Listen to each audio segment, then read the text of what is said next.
నమస్తే sir, welcome to 3TV. గత 3-4 రోజులుగా హెచ్సియు విషయంలో చాలా గందరగోళం జరుగుతుంది. అక్కడ పర్యావరణాన్ని నాశనం చేస్తున్నారని స్టూడెంట్స్ ఆందోళన చేయడం, అలాగే సుప్రీంకోర్టు రాష్ట్ర ప్రభుత్వంపై ఫైర్ అవడం కూడా మనం చూసాం. సో ఇదంతా రేవంత్ రెడ్డిపై ఎలాంటి ప్రభావాన్ని చూపించే అవకాశాలు ఉన్నాయి? హెచ్సియు విషయంలో సుప్రీంకోర్టు జోక్యం అనేది చాలా వేగవంతంగా ఆ చర్యలు తీసుకోవడం అనేది ఖచ్చితంగా రాష్ట్ర ప్రభుత్వం మీద నెగిటివ్ ఇంపాక్ట్ పడుతుంది.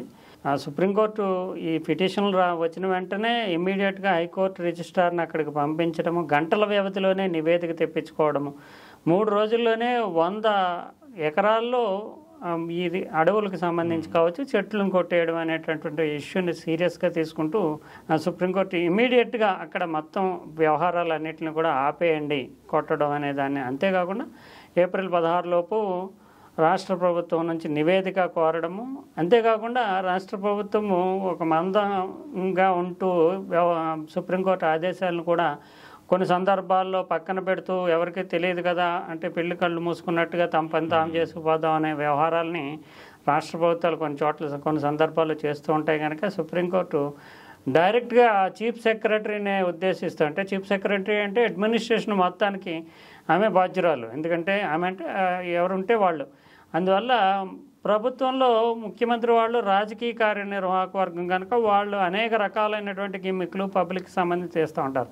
కానీ అడ్మినిస్ట్రేషన్కి బాధ్యత వహించాల్సినటువంటి పాత్ర చీఫ్ సెక్రటరీకి ఉంటుంది. కనుక చీఫ్ సెక్రటరీనే జైలుకి పంపుతాం ఒకవేళ ఏమన్నా మేము చెప్పిన ఆదేశాలు పాటించకపోతే కనుక అక్కడే నిర్మించేటటువంటి జైల్లో మీరు ఉండాల్సి వస్తుంది అంటే చాలా అత్యంత సీరియస్ కామెంట్ అది. ఎందుకంటే ఒక చీఫ్ సెక్రటరీని ఉద్దేశించి అంత తీవ్రంగా అంటే మీరు ఒకవేళ ఈ ఆదేశాలను ఏదో పర్వాలేదులే సుప్రీంకోర్టు వస్తుందా చూస్తుందా అన్నట్టుగా నిర్లక్ష్యం వహించినా ఉదాసీనంగా వ్యవహరించినా మేము సహించము అనేటటువంటి ఒక కఠినమైనటువంటి ఆదేశం ఇచ్చింది. ఇది ఖచ్చితంగా రాష్ట్ర ప్రభుత్వం, ఎందుకంటే ఇది ప్రెస్టీజియస్గా తీసుకున్నటువంటి ప్రభుత్వం. అంటే రేవంత్ రెడ్డి దీన్ని ఈ 400 ఎకరాలకు సంబంధించి చాలా ప్రెస్టీజియస్గా తీసుకున్నారు.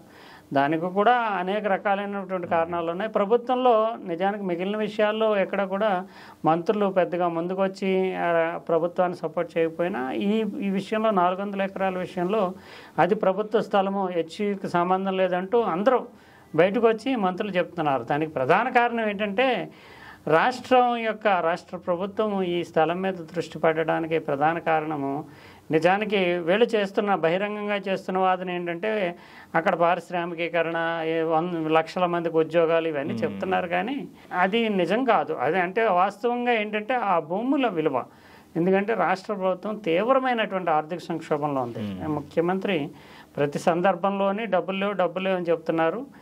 అనేక హామీలు ఇస్తూ ప్రభుత్వం అధికారంలోకి వచ్చింది. దానికి కూడా కారణాలు ఉన్నాయి. ఎందుకంటే వరుసగా 2 సార్లు టీఆర్ఎస్ అధికారంలో రావడంతో 3వసారి కూడా కాంగ్రెస్ పార్టీ ఇక్కడ తెలంగాణలో అధికారంలోకి రాకపోతే ఆంధ్రప్రదేశ్లో కాంగ్రెస్ పరిస్థితి ఎలా ఉందో తెలంగాణలో కూడా కాంగ్రెస్ పార్టీ అలాగే చాప చుట్టేయాల్సి వస్తుందనే నేపథ్యంలో వీళ్ళు రాష్ట్ర ఆర్థిక పరిస్థితితో సంబంధం లేకుండా ఎలా తెస్తాం వనరులు అనే దాంతో సంబంధం లేకుండా 2 లక్షల రూపాయల రైతు రుణమాఫీ కావచ్చు, 200 యూనిట్ల ఉచిత విద్యుత్ కావచ్చు, 2500 ప్రతి గృహిణికి ఇస్తామనేటటువంటి హామీ కావచ్చు, ఉచిత బస్సు కావచ్చు, స్కూటీలు కావచ్చు, ఏది పడితే అది. అంటే దానికి అసలు ఆర్థిక వనరులు ఏవి అని ఆలోచించుకోకుండా ప్రజలను ఆకట్టుకొని ప్రభుత్వ అధికారంలోకి రావాలనే ఉద్దేశంతో హామీలు ఇచ్చారు. దాంట్లో సగం వరకు మాత్రం హామీలు అమలు చేయడానికి సాధ్యపడింది. మిగిలిన దాంట్లోకి నిధులు లేవు. ప్రభుత్వానికి జీతాలు ఇవ్వడానికి కూడా నిధులు లేనటువంటి పరిస్థితి. ఇంకోవైపు చూస్తే కనుక ఇక్కడ రాజకీయంగా కూడా కాంగ్రెస్ ప్రభుత్వానికి చాలా ఇబ్బందులు ఉన్నాయి. ఎందుకంటే ఆంధ్రప్రదేశ్ నిజానికి తెలంగాణ కంటే కూడా ఆర్థిక సంక్షోభంలో ఉంది. అయినప్పటికీ అక్కడ కేంద్రంలో ఉండేటటువంటి ఎన్డీఏలో భాగస్వామి కావడం వల్ల అప్పులు తెచ్చుకునే విషయంలోని కొన్ని వెసులుబాట్లు తెచ్చుకుంటూ నెమ్మదిగా బండిలో సాగతీస్తుంది. నిజానికి జిఎస్డిపి విషయంలో చూస్తే కనుక ఇక్కడ కూడా ఇంచుమించు 15 లక్షల కోట్ల రూపాయల విలువైనటువంటి జిఎస్డిపి ఉంది ఆంధ్రప్రదేశ్కి. ఇక్కడ కూడా 16 లక్షల కోట్ల రూపాయలు. కానీ అప్పుల శాతం చూస్తే కనుక ఆంధ్రప్రదేశ్ 60% జిఎస్డిపిలో, అంటే స్టేట్ డొమెస్టిక్ ప్రొడక్ట్లో 60% అప్పులు ఉన్నాయి. ఇక్కడ చూస్తే కనుక 45%. అయినా కేంద్రంలో బీజేపీ ఎన్డీఏ ఉండడం, ఇక్కడేమో కాంగ్రెస్ ఉండడంతో కొత్తగా ఆర్బీఐ లాంటి దగ్గర ఉదారంగా తెచ్చుకునేటటువంటి విషయాలు లేవు. అంతేకాకుండా బిగిస్తుంది కేంద్రం కూడా. అందువల్ల ఇప్పుడు ఈ వనరుల మీద పడ్డారు. ఈ 400 ఎకరాల మీద పడటంలో ఉద్దేశం ప్రధానంగా ఒక 40,000 కోట్లని బహిరంగంగా చెప్తున్నారు, కానీ ఒక 20,000 కోట్లన్న దీంట్లో ఏదో రూపంలో వేలం చేస్తే 20,000 కోట్ల రూపాయలు, ఒకవేళ వేలం అంటే పరిశ్రమిక సంస్థలకు ఇచ్చినా వేలం ద్వారానే ఇద్దామని, ఒక 20,000 కోట్లు వస్తే ఈ సంవత్సరం గండం గట్టెక్కుతాం అనేటటువంటి భావంతో ఆర్థిక సంక్షోభం నుంచి బయటపడడానికి ఈ వనరుల మీద దృష్టి పెట్టుకున్నారు, ఈ 400 ఎకరాలు అనేది. అయితే ఇప్పుడు పరిస్థితులన్నీ కూడా తిరగబడిపోవడం, సుప్రీంకోర్టు చాలా సీరియస్గా కామెంట్ చేయడం, ఇంకా ఇప్పుడు పైసలు రాకపోయే పరువు పోయే అన్నట్టుగా తయారైపోయింది రాష్ట్రం. ఇప్పుడు దీని నుంచి ఎలా బయటపడుతుంది అనేది ఎదురు చూడాల్సిన పరిస్థితి. అందుకనే మంత్రిమండలి ఒక ప్రత్యేకమైన మంత్రుల కమిటీని వేయడం ఇవన్నీ చేశారు. ఏదేమైనప్పటికీ రాష్ట్రం యొక్క ఆర్థిక వనరుల సమీకరణకి పెద్ద ఎత్తున గండిపడినట్టుగానే మనం చూడాలి. ఇప్పుడు ఈ పథకాలని వాటిని అన్నింటినీ ఇంప్లిమెంట్ చేయడానికి మరి ఆల్టర్నేట్ ఏమైనా ఉందా, వీళ్ళకి ఏమైనా ఆప్షన్ ఏమైనా ఉందా? అంటే ఇప్పుడు ఉన్న పరిస్థితులను చూస్తే కనుక భవిష్యత్తులో రానున్నటువంటి కాలంలో జీతాలు పెన్షన్లు ఇవ్వడం కూడా చాలా కష్టమైనటువంటి పరిస్థితి.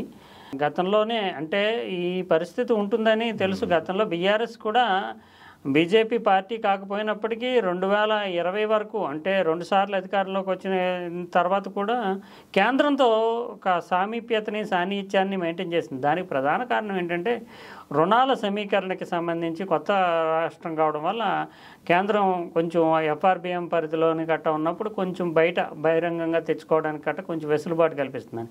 20 తర్వాత బీఆర్ఎస్ టైంలోనే టైట్ అయింది. అప్పులు కూడా తెచ్చుకున్నాయి కూడా అధిక వడ్డీతో తెచ్చుకోవాల్సి వచ్చింది, 11% వరకు వెళ్లాల్సి వచ్చింది. ఇప్పుడు చూస్తే ఈ ప్రభుత్వానికి అంటే కాంగ్రెస్ ప్రభుత్వానికి అప్పులు తెచ్చుకునే ఫెసిలిటీ కూడా లేదు. ఎందుకంటే ఎంత కాదనుకున్నా వీళ్ళు బాండ్లు గట్ట వేలం వేసుకుని ఆర్బీఐ నుంచి ప్రతి నెల 1,000 కోట్ల రూపాయలు తెచ్చుకుని రోజువారీ వ్యవహారాలు నడుపుకుంటున్నారు. ఇప్పుడు కేంద్రం కూడా ఆర్బీఐకి కొన్ని సూచనలు చేస్తూ ఉంటుంది. అందువల్ల వీళ్ళకి ఆ ఫెసిలిటీ కూడా తగ్గిపోతూ వస్తుంది, రుణ పరపతి సదుపాయం. అందువల్ల ఎటు పాల్పోయినటువంటి ఒక సంక్షోభంలో పడిపోయారు. ఒకవేళ జీతాలు ఇవ్వకపోయినా పెన్షన్లు ఇవ్వకపోయినా ఆ ఇమేజ్ అనేటటువంటిది ప్రభుత్వం మీద ప్రజల నుంచి వచ్చేటటువంటి వ్యతిరేకత చాలా తీవ్రంగా ఉంటుంది. అది చాలా తట్టుకోవడం కష్టం. అందువల్లనే ఈ వనరుల కోసం, ఈ భూములు వేలం లాంటి వనరుల కోసం ప్రయత్నాలు చేస్తున్నారు. ఈ ప్రయత్నాలకు కూడా ఇప్పుడు చాలా తీవ్రమైనటువంటి వ్యతిరేకత వ్యక్తం కావడం, ఇంకా ఒక అడుగు కూడా ముందుకు వేసే పరిస్థితి లేదు. ఈ భూములకు సంబంధించి మా భూములు అని చెప్తున్నప్పటికీ అటు హైకోర్టు విచారణ చేస్తుంది, అటు పౌర సంఘాలు దాని మీద స్పందిస్తున్నాయి, హెచ్సియు విద్యార్థులు చాలా తీవ్రంగా ప్రెస్టీజియస్గా తీసుకుంటున్నారు. నిజానికి అది ప్రభుత్వానికి సంబంధించినటువంటి భూమే, యూనివర్సిటీ పరిధిలో ఇంకా రిజిస్ట్రేషన్ జరగలేదు అని అన్నప్పటికీ దాని మీద ముందుకెళ్లే పరిస్థితి కనిపించటం లేదు. ఇంకా ఆ ఆశలు వదిలేసుకోవాల్సినట్టుగానే అనిపిస్తోంది. హైడ్రా విషయంలో కానీ లేదా ఈ పార్టీ ఫిరాయింపు విషయంలో కానీ ఇప్పుడు హెచ్సియు విషయంలో సుప్రీంకోర్టు అనేది ప్రభుత్వాన్ని టార్గెట్ చేయకుండా ఓన్లీ రేవంత్ పైనే ఎక్కువ వ్యాఖ్యలు చేస్తున్నట్టు. అంటే రేవంత్ ఎందుకంటే అగ్రెసివ్గా అంటే కాన్స్టిట్యూషనల్గా రాజ్యాంగబద్ధమైన సంస్థలు అంటే ఇప్పుడు ప్రభుత్వం రాజ్యాంగబద్ధమైందే, శాసనసభ రాజ్యాంగబద్ధమైందే, 3 వింగ్స్ జ్యుడిషియరీ. ఈయన పరిధులు ఉంటాయి, ప్రతి వాళ్ళకి కూడా ఎదుటి వాళ్ళని గౌరవిస్తూ తమ పరిధిలో వ్యవహరించాల్సి ఉంటుంది. రేవంత్ రెడ్డి రాజకీయపరమైనటువంటి అంశాల్లో అడ్వాంటేజ్ తెచ్చుకోవడానికి గాను న్యాయ పరిధులను కూడా తన పరిధిలో పాటించకుండా అతిక్రమిస్తూ కొన్ని కామెంట్స్ చేయడం అనేది సుప్రీంకోర్టు 3 కేసుల్లోనే. అంటే గతంలో ఒకసారి సుప్రీంకోర్టు అతని దురదృష్టం ఏంటంటే గతంలో కవితకి సంబంధించి బెయిల్ వచ్చినప్పుడు, మద్యం స్కామ్లో కవితకి సంబంధించి బెయిల్ వచ్చినప్పుడు ఈయన సుప్రీంకోర్టునే తప్పుపట్టే విధంగా కొన్ని వ్యాఖ్యలు చేయడం, రేవంత్ రెడ్డి ఏదో ఉంటుంది, ఏదో ఉద్దేశం ఉంది అన్నట్లుగా వ్యాఖ్యలు చేయడం, దాని మీద తర్వాత సుప్రీంకోర్టుకి వివరణ ఇచ్చుకోవాల్సి వచ్చింది. తర్వాత ఇటీవల చూస్తే కనుక ఎమ్మెల్యేల అనర్హతకు సంబంధించి ఏం జరగదు, ఎవరు అనర్హులు కారు, ఉప ఎన్నిక రాదు అంటూ కోర్టులో విచారణ జరుగుతుండగానే శాసనసభలో వ్యాఖ్యలు చేయడం, ఇవన్నీ నెగిటివ్ ఇంపాక్ట్ పడుతూ వస్తున్నాయి. ఒక రకంగా చెప్పాలంటే ఆ 3 కేసులు కూడా ఇప్పుడు హెచ్సియుకి సంబంధించి భూముల విషయం ఇదే బెంచ్ మీదకి వచ్చినాయి. అందువల్ల రాష్ట్ర ప్రభుత్వం మీద రేవంత్ రెడ్డి ధోరణి మీద ఒక అంచనాలో ఉన్నటువంటి సుప్రీంకోర్టు, ప్రత్యేకంగా ఈ బెంచ్ ఇది అంటే కోర్టుని గౌరవించడం అనే దాన్ని ముఖ్యమంత్రి ఒక ఉన్నతమైన పదవిలో ఉన్న ముఖ్యమంత్రి కోర్టు గౌరవాన్ని కాపాడే విధంగా కాకుండా తనకు నచ్చినట్లుగా వ్యవహరిస్తున్నారనే ధోరణిలో చాలా సీరియస్గా ఇష్యూ దొరికినప్పుడు వదిలే పరిస్థితి కనిపించట్లేదు. అది చాలా తీవ్రమైనటువంటిది. ఈ ఉపద్రవం నుంచి నిజానికి పరువు కాపాడుకోవడం ఇప్పుడు ఎలాగా పైసలు రావు, అది ఎలాగా ఇప్పుడు ఉన్న పరిస్థితుల్లో అక్కడ వేలం వేయడానికి కానీ లేదంటే దాన్ని స్వాధీనం చేసుకొని ప్రభుత్వం ఇంకో వేరే కార్యక్రమాలకు వినియోగించడానికి కానీ చాలా కష్టసాధ్యమైంది. చాలా టాక్టికల్గా వేరే వ్యూహంలో కూడా ఉన్నట్లుగా మనకు తెలుస్తుంది. ఏంటంటే ఈ విషయంలో ప్రెస్టేజ్ని అంటే ఇంకో రకమైనటువంటి పరపతిగా మార్చుకోవడానికి గాను ఒక ప్రత్యేకమైనటువంటి 2000 ఎకరాలతోటి సింగపూర్లో నైట్ సఫారీ, అలాగే వాషింగ్టన్లో ఉండేటటువంటి సెంట్రల్ పార్క్ తరహాలో దీన్ని చేస్తామంటున్నారు. అంటే తాము ఓడిపోయినా నెగ్గినా ఓడిపోయినా తమదే పై చేయని అనిపించుకోవాలని. ఎందుకంటే ఎటు ఇప్పుడు డబ్బులు రావు.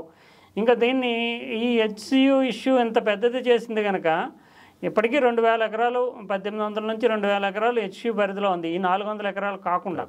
అందువల్ల హెచ్సియు భవనాలు నిర్మాణాలు దాని అవసరాలకి టెక్నికల్గా చూస్తే కనుక 400 ఎకరాలు సరిపోతాయని అంచనా. సో ఆ హెచ్సియు పరిధిలో ఉన్నటువంటి 1600 ఎకరాలు ఇప్పుడు హెచ్సియు అంటే కంచె గచ్చిబౌలి దీనికి వచ్చేటటువంటి 400 ఎకరాలు కలిపి 2000 ఎకరాలతోటి దేశానికే తలమానికంగా లేదా తెలంగాణకే తలమానికంగా ఒక ఇకో పార్క్ అంటే సింగపూర్లో ఉండేటటువంటి నైట్ సఫారీ తరహాలో కానీ న్యూయార్క్లో ఉండేటటువంటి సెంట్రల్ పార్క్ తరహాలో కానీ తీర్చిదిద్దుతామంటూ మొట్టమొదటి అంటే మొదటికే అసలు పెట్టాలి. అంటే హెచ్సియు ఎంత ప్రెస్టేజ్ చేసి సుప్రీంకోర్టు స్థాయికి తీసుకెళ్లి పౌర సమాజాన్ని చైతన్యపరిచి రాజకీయంగా మేజర్ ఇష్యూ చేసి తమ ప్రభుత్వానికి అప్రతిష్ట చేసింది ఒక రకంగా. అదే సమయంలో డబ్బులు రావటం లేదు. దీనిని హెచ్సియుకి ఉండేటటువంటి ప్రెస్టేజ్ ఏదైతే ఉందో ఆ భూములు కూడా నైట్ సఫారీ పార్క్ ఇకో పార్క్ అంటే ఇంకెవరు ఏమన్నా అంటే పర్యావరణవేత్తలు కానీ పౌర సమాజం కానీ స్పందించలేని పరిస్థితి అవుతుంది. సుప్రీంకోర్టు కూడా అదేమి పాడు చేయట్లేదు కదా, వీళ్ళు వాడుకున్న స్థలాలు వదిలేసి మిగతా స్థలాన్ని చేస్తున్నారు. ఇది తెలంగాణ సమాజానికి కూడా ఒక జాతీయంగా అత్యంత ప్రతిష్టాత్మకమైనటువంటి ప్రాజెక్టు. అమ్మట్లేదు ఏమిట్లేదు, పర్యావరణాన్ని కూడా ఇంకా పెంచుతాం. దీని ద్వారా ఈ ఇష్యూని డైవర్ట్ చేయడానికి అదే సమయంలో పరువు కాపాడుకుంటూనే ఎవరు ఇంకే సమాజం స్పందించలేని తరహాలో చేయాలి అనే ధోరణితో ప్రభుత్వం ఒక టాక్టికల్ ఎత్తుగడ కూడా చేస్తున్నట్లుగా రాజకీయ వర్గాల నుంచి సమాచారం అందుతుంది. మంత్రుల కమిటీని వేయడము, దానిలో చర్చలు జరపడం ఇదంతా కూడా అందులో భాగం అని చెప్తున్నారు. ఇంకా ఆ 400 ఎకరాల మీద అయితే ప్రభుత్వం ఆక్షన్ వేసి డబ్బులు తెచ్చుకునేటటువంటి ఆలోచన ఆశలకు నీళ్లు వదిలేసుకోవాలి. కొత్త ప్రాజెక్టు ద్వారా అటు బీఆర్ఎస్ బీజేపీ ఏదైతే దాడి చేస్తున్నాయో, పౌర సమాజం నుంచి ఏదైతే దాడి జరుగుతుందో దాని నుంచి బయటపడడానికి తాము ఇంకా ప్రతిష్టాత్మకమైన ప్రాజెక్టు చేపడుతున్నాం అనే ధోరణిని ప్రజల్లో పంపేందుకు కొత్త ప్రయత్నాలు మొదలెట్టినట్టుగా మనకు అర్థమవుతుంది.